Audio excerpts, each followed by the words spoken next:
A number of different challenges when it comes to savings. I'd put it into kind of three different categories: economic, social, and psychological factors. People struggle to imagine their future self.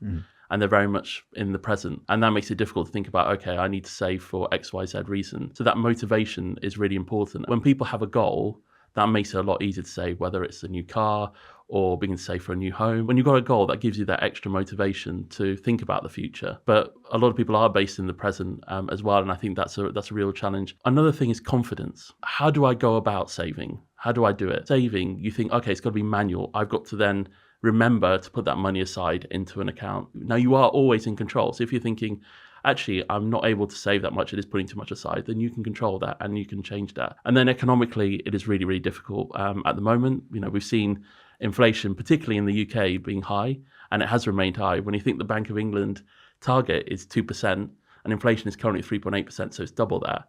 So there's cost of living challenges that remained. And then we've seen rises recently in people's utility bills as well. Energy bills have gone up. There's regulated prices that are linked to inflation. For example, your broadband bills or your mobile phone bills, they've all gone up as well. Yeah. And then there's the final thing around social challenge. And people talk a lot about social media. You see people spending and having extravagant lifestyles. And there's that kind of attitude around trying to keep up with the Joneses. And some of that, I think, it is a real challenge when it comes to saving as well.